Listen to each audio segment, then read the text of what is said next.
Ayan, ingredients pa lang. 825 na. Ayan o. Grabe. 825. Kakasama ni baboy dyan? Wala ah. Ang baboy ko ay 960. 990. 60. Oh. Ayan pa lang. 825. Talagang nga. 800. Sabi mo magkapaabuti kaya ako yung nag-aalala. 25. Yan ang ingredients natin sa ating special embutido. Order ng may gusto. Ayan. Ayan, magandang umaga. Sisimulan na natin ang pagtitimpla ng ating masarap na embutido. Special embutido. Sa mga gustong mag-order dyan, ayan, sisimulan na natin. Ito po ang ating 3 kilos na pork. Minced pork. At dito po ay isinama na natin sa pagpapagiling ang kalahating kilong carrots, ang 1/4 na kilo ng hotdog. Ganon din po, meron po tayo nilagay dito.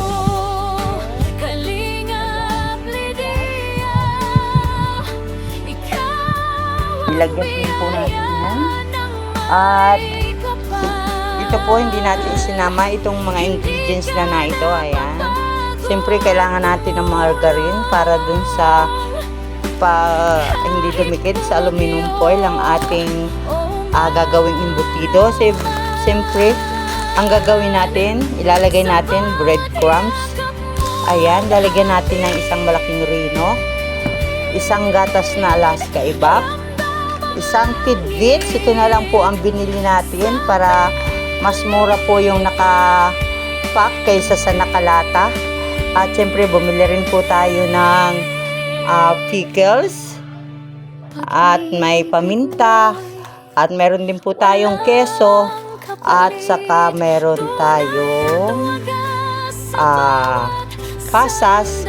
At para maging masarap, lagyan din po natin ng oyster. Ayan. At syempre, hindi mawawala ang itlog. Ayan. At sisimulan na po natin ang ating paghahalo dito. Ayan. Ito po, napaka-fresh po ito. Galing palengke. 3 kilo po ito. At ito po ay hanggang mamaya. Panghapunan po, pwede po. Yung sa mga gustong mag-order dyan, ayan, order lang po. At hindi ko pa po alam ang presyo nito. At ito lang po 3 kilo at lahat ng ingredients. Tayo po ay gumastos ng almost 2,000 pesos. Ayan. Ang baboy po natin, mahal na po ngayon ang baboy. 350 ang kilo. At ito nga po ay 3 kilo. Pero napakabangaw. Ayan. Yan po yung mga ingredients pa natin idadagdag. Siyempre, hindi mawawala ang keso. Lalagyan natin ng gatas at rino. Ayan, tidbits para mas masarap. At ang gagamitin po natin ay breadcrumbs. Yan. Para hindi po tayo, mas maganda po itong gamitin kaysa sa mga flour, harina, or ganun. Ayan, at ako po ay magsisimula na. At maya-maya naman po ulit. Tayo po ay nagmi-mix na ng ating pang embutido, special embutido. Yan. At nandito na po ang breadcrumb, ang rino, ang pineapple tidbits, pasas, lagyan na natin ng asin, paminta. At siyempre, mayroon pa pala akong nalimutan. Ito, oyster soy sauce. Ayan, ito po huli natin lalagay. At saka ang milk evap. Ating halu-haluin muna para well combine ang mga ingredients natin. 3 kilong minced pork po ito. Ayan, oh. Andiyan na po ang ibang ricado niyan. mayroon na siyang red pepper, bell red pepper. Red pepper. Bell red pepper. Ayan. Nautal pa. Utal pa. Ayan, may black pepper din tayong nilagay. Ayan, at ating siyempre, kailangan ay nilalamas-lamas para ito ay masarap. Pag may lamas-lamas, ito'y lalong sumasarap. Meron na rin po itong hotdog. Sinama na natin. At saka meron po tayong nilagay dito na 6 pieces na egg para mas maganda. At mamaya po ating babalutin at tingnan natin kung tayo ay kikita sa ating ginagawang ito. Ayan, ang karne po natin 350 ang kilo. Nagmahal na ho. Ayan, sa ingredients po natin ay 700 plus po ang ating nabili. Kaya ito po ay almost 2,000 ang ating kapital. Ayan. Pero ito Saan yan, no, Mita? Oo. at saka puro po itong ating minced pork. Ayan no. Sariwang-sariwa. Ayan, press na press. Galing sa palengke. Ayan po.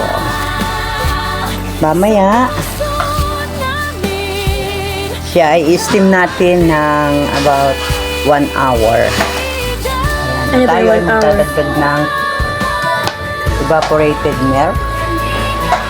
Ayan, para mas malinamnam. Lagay na natin. Ha? Nasaan yung aking ano? Ay, ayan pala. Margarine. Nilagyan din po natin ng pickles. Ang margarine yan ay hindi sa panghalo dito. Gano'n sana na. Panglagay yan sa aluminum foil para hindi siya nagdidikit. Ayan. Ayan. Okay na po siya. Lagyan din po natin siya ng pineapple. Para talagang yummy. Yummy. Special embutido po ito. Ayan. Lahat po na ingredients ay andito na. At isa na lang. Nasa na? Oyster sauce. Ito po ang oyster sauce. Tignan muna natin at baka ito ay maalat na.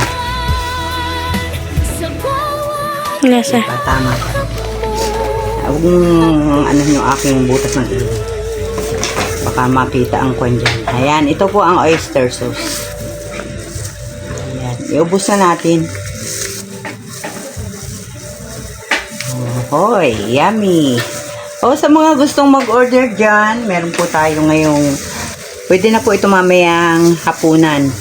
Sa tanghalian naman po, medyo late, babalutin ko pa po ito, tapos i-steam natin ng 1 hour. Ayan, ang ganda na ng kulay, oh. Ayan. Kaya, masarap na embutido. Dati na ako nagawa nito. Nung tayo ay wala pa sa kalingap, ito po ang ating hanap buhay. Ayan. Gumagawa tayo. Every other day po ako gumagawa noon. Dahil kagaya ngayon, bukas pa ito mabibenta o mamayang hapon. Sana laging ubos kahit araw-araw tayo gumawa. Galing ng langit, malamlam ang liwanag. May mga matang umiiyak, sa hirap ay lumalagak sa bawat Ayan, natubos na po ang ating embutido. Apat na lang ang available. Yung isa may patira pa. Ayan. Salamat sa mga bumili ng aking special embutido. Ayan. Ito po ay 42 pieces. Ayan. At ang benta po natin ng bawat isa ay 70 pesos. 70 each yan. At aapat na lang po. At yung mga gustong mag-order, sabi lang po kayo at kayo igagawa ko special embutido. Ayan. Salamat ng marami. At ito na lang ang natitira sa 42 pieces na embutido. 4 at yung isa ay may nagpatira na po. Ayan, salamat ng marami at naway lagi ninyong tangkilikin ang aking masarap na embutido. Ayan. Salamat po sa inyong lahat. Bye-bye. Hanggang sa muli. Pag-iingat mo'y parang sinag ng tala.